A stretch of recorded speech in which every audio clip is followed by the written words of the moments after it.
তেখেতৰ বিৰুদ্ধে ৩০৭ ধাৰা যেটো পুৰণা আইপিসি এটো এটা attempt to murder case register হৈছিল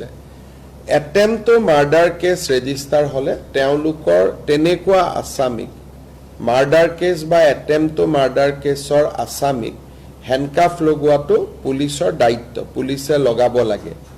কিন্তু শংকৰজ্যোতি বৰুৱাৰ যেটো প্ৰতিষ্ঠা বা তেখেত এগৰাকী ছাত্ৰ নেতা আছিল আৰু স্বাভাৱিকভাৱে তেওঁ কতো পলাই আদি যোৱাৰ সম্ভাৱনা নাথাকে সেইকাৰণে মই নিজে এসপি ডিব্ৰুগড়ক ফোন কৰি কৈছো যে তেখেতক আপোনালোকে যাতে হ্যান্ডকাফ নলগায় কিন্তু অ্যাটেম্প্ট টু মাৰ্ডাৰ কেছৰ আসামি হলে হ্যান্ডকাফ লগালে আইনমতে কোনো তাত ভুল নহয় কিন্তু তেখেতৰ প্ৰতিষ্ঠাৰ প্ৰতি লক্ষ্য ৰাখি মই নিজে ইন্টাৰফেয়াৰ কৰিছো আৰু মই নিজে কৈছো যে এইবিলাক নকৰিব আৰু কোৰ্টৰ পৰা যোৱাৰ সময়ত তেওঁ হ্যান্ডকাফ লগোৱা নাই তেখেতৰ বিৰুদ্ধে ৩০৭ ধাৰা যেটো পুৰণা আইপিসি এটো এটা attempt to murder case register হৈছিল attempt to murder case register হলে তেওঁলোকৰ তেনেকুৱা আসামিক মাৰ্ডাৰ কেছ বা অ্যাটেম্প্ট টু মাৰ্ডাৰ কেছৰ আসামিক হ্যান্ডকাফ লগোৱাটো পুলিচৰ দায়িত্ব পুলিচে লগাব লাগে কিন্তু শংকৰজ্যোতি বৰুৱাৰ যেটো প্ৰতিষ্ঠা বা তেখেত এগৰাকী ছাত্ৰ নেতা আছিল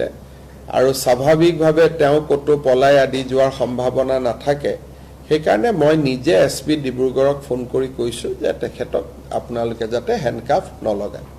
কিন্তু অ্যাটেম্প্ট টু মাৰ্ডাৰ কেছৰ আসামি হলে হ্যান্ডকাফ লগালে আইনমতে কোনো তাত ভুল নহয় কিন্তু তেখেতৰ প্ৰতিষ্ঠাৰ প্ৰতি লক্ষ্য ৰাখি মই নিজে ইন্টাৰফেয়াৰ কৰিছো আৰু মই নিজে কৈছো যে এইবিলাক নকৰিব আৰু কোৰ্টৰ পৰা যোৱাৰ সময়ত তেওঁ হ্যান্ডকাফ লগোৱা নাই তেখেতৰ বিৰুদ্ধে ৩০৭ ধাৰা যেটো পুৰণা আইপিসি এটো এটা attempt to murder case register হৈছিল attempt to murder case register হলে তেওঁলোকৰ তেনেকুৱা আসামিক মাৰ্ডাৰ কেছ বা অ্যাটেম্প্ট টু মাৰ্ডাৰ কেছৰ আসামিক হ্যান্ডকাফ লগোৱাটো পুলিচৰ দায়িত্ব পুলিচে লগাব লাগে কিন্তু শংকৰজ্যোতি বৰুৱাৰ যেটো প্ৰতিষ্ঠা বা তেখেত এগৰাকী ছাত্ৰ নেতা আছিল আৰু স্বাভাৱিকভাৱে তেওঁ কতো পলাই আদি যোৱাৰ সম্ভাৱনা নাথাকে সেইকাৰণে মই নিজে এসপি ডিব্ৰুগড়ক ফোন কৰি কৈছো যে তেখেতক আপোনালোকে যাতে হ্যান্ডকাফ নলগায় কিন্তু অ্যাটেম্প্ট টু মাৰ্ডাৰ কেছৰ আসামি হলে হ্যান্ডকাফ লগালে আইনমতে কোনো তাত ভুল নহয়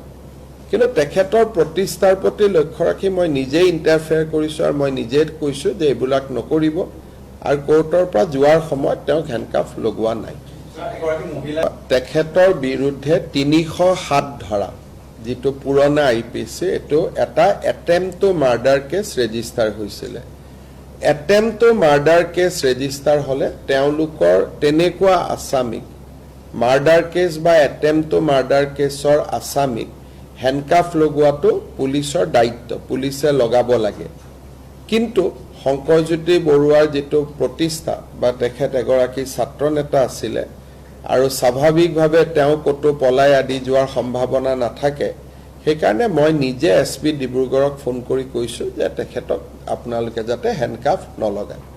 কিন্তু অ্যাটেম্প্ট টু মাৰ্ডাৰ কেছৰ আসামি হলে হ্যান্ডকাফ লগালে আইনমতে কোনো তাত ভুল নহয় কিন্তু তেখেতৰ প্ৰতিষ্ঠাৰ প্ৰতি লক্ষ্য ৰাখি মই নিজে ইন্টাৰফেয়াৰ কৰিছো আৰু মই নিজে কৈছো যে এইবিলাক নকৰিব